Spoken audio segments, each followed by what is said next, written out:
from the News Channel 5 network. This is Urban Outlook.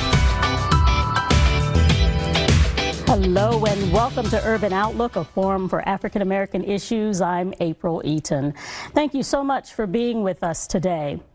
If the November 2020 presidential election wasn't interesting enough, with the coronavirus pandemic and racial unrest across the country, the battle at the post office over mail-in ballots, and of course already the campaign name-calling is starting, the race really took a turn, some would say for the better, when Vice President Biden's announcement that he selected California Senator Kamala Harris as his running mate in his 2020 presidential bid. The announcement is a history-making one. It makes her the first Black woman and the first Asian American person on a major party's presidential ticket. Joining me to talk about this historic moment is Dr. Glenda Glover. She is the president of Tennessee State University. Thank you so much for joining us, Dr. Glover. Good morning. Thank you for the invitation. Well, as I said, you know, some history in the making here when we heard the news about Vice President Joe Biden's pick, that being that of Senator Kamala Harris. I know you know her personally. What did you think? What was your reaction when you heard the news? Oh, it was exciting. It's a great day for women, a great day for African American women. It's a great day for our country.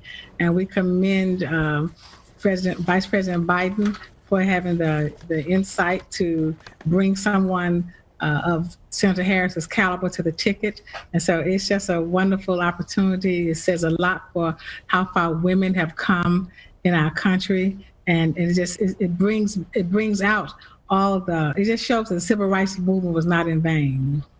You know, when we think about the history of women, especially in this particular role, we've had women on a vice presidential ticket before. As you know, the 1984 Mondale Ferrero ticket, in 2008, McCain and Palin were on that ticket. What makes this time different, do you think? Well, it's a special moment for African American women. It's little Black girls and little Indian girls, little Asian girls can see this, and if you can see it, you can be it. It shows, again, it shows how the circular moment. It shows the full circle moment for Senator Harris. It shows that what African Americans, if you can achieve so much more, and just you fight through barriers, just break down barriers and keep going, no matter what names you're called, no matter how much dog whistling gets into it, just keep going. And so I think she has shown that perseverance, hard work, qualifications, experience will get you there. You talk about some of those things that are being said. Some of the ones on the positive side of the ticket talk about her being a trailblazer, talk about her being one of the biggest new superstars in politics. What's it going to be like, do you think, from now until November, as she not only tells her story, but shows up and shows out as a Black woman in power?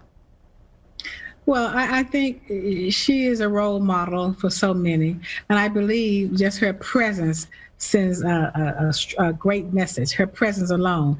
But also, it shows that the struggle that Black women have endured is now coming full circle. We've always been a part of movements, the women's suffrage movement, for example. Black women were fighting for women's right to vote. And so other populations have benefited from that. You know, other women, white women, have benefited from the fights and the struggles of Black women. And so the suffrage 100 years ago, but now it took almost 5 decades for Black women to have the right to vote. And so we've always been on the front line fighting for various issues that now is coming into being. And it not only just in politics, you know, Black women have to be in every field, in every space, whether it's politics, whether it's medicine, whether it's law, healthcare, education. We need to be in every space, the C-suite, the boardroom, because the qualifications of women cannot be overlooked now. And I think the companies in America is looking at the diversity now, I know I sit on a bank board at Pinnacle, and we look at diversity all the time Pinnacle Bank to make sure that we're covering all the issues, all the bases that pertain to African American women and Black people in general. And so I think it's not just in our bank, but it's everywhere across the country that's happening now. They're taking this Black Lives Matter movement has caused several organizations to take a look at where are we when it comes to inclusion, when it comes to diversity. And that's a good thing that's going on in America now. Some would say, obviously, you in your role as president of Tennessee State University, you know what it's like to be presidential. You know what it's like to be at the table, to have that strong voice at the table. In your role as president, international president of Alpha Kappa Alpha Sorority Incorporated, again, you talk about your board positions. What does it take? What's that oomph that she's got to have, that Senator Harris has got to have in order to really sort of propel her beliefs, her ideas, the way that she can carry this party forward? She has to be tough. She's tough because there are going to be some assaults and they're going to sell some things that just unbelievable. I mean, just in moments of her being named as the running mate, this nonsense birther movement appeared. I mean, such ridiculousness has come back up. And so someone interviewed me about that 2 days ago. We said, when it comes to women, it's different. No one's asked Mr. Trump about his mother not being born in America, but it's only her mother and father. I mean, you see the dog whistling that says that you're too ambitious. She's going to be doing this from day one. Well, the issue is we love ambition. We at HBCUs, we teach ambition. We tell you, look at design your future. What do you want to do? Be ambitious. Go after that. And so that's not a negative. That's a dog whistle for stay in your lane. So she has to make sure she understands all those dog whistles and all those attacks are going to come after her. But it's not going to work. There's a movement.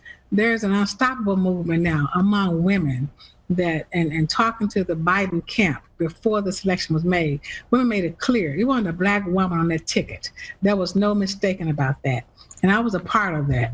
You know, now while you mentioned Alpha Kappa Alpha, I have to make sure I clearly state that Alpha Kappa Alpha cannot endorse a candidate.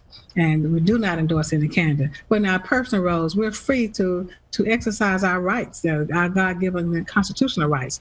But as an organization, there can be no endorsements. I have to make sure I always state that. Yes, understood, definitely understood. But in a nutshell, when you think about how Senator Harris could possibly galvanize not even the Democratic Party, but women in general, and then you look across the table and think about other groups that she touches. You mentioned HBCU. She's a product of a historically Black college, that being Howard University. So all of these groups coming together, what do you see, Dr. Glover, as sort of the linchpin, if you will, to keep people together and move us forward as a people? Well, there are various organizations, there are various segments of the population. Those segments are really pushing her. For example, you have what's called the Divine Nine, which is a combination of all the Black and Greek-led organizations: Alpha Kappa Alpha, Delta Sigma Theta, Zeta Phi Theta, Sigma Gamma Rho, the four sororities, and you have the 5 fraternities. They all have come together and want to galvanize not so much support for Senator Harris, although that's part of it, but it's more the get out to vote. We're pushing people to vote because this is unprecedented. The voter suppression is unprecedented. I've never heard of shutting down a constitutional mandate, the post office. I mean, some things are just ridiculous on its face, but we're saying let's work through all of this, find out all the ways you can vote, you know, where are the where are the stations where you can drop your ballot off, and let's work around that because you must get people out to vote. Otherwise, none of the polls mean anything. If persons are restricted, if they're disenfranchised, when they're disenfranchised from the leadership, that says a whole lot more. And that brings about that, there's the fear factor that's being intimidation and the fear factor that's being circulated. But it's not going to work this time. Let's take a quick break, Dr. Glover. When we come back, I want to talk more about what this means, this historic moment in time, and then also sort of the role of historically black colleges in making some of these best and brightest people of America. We'll be right back after this.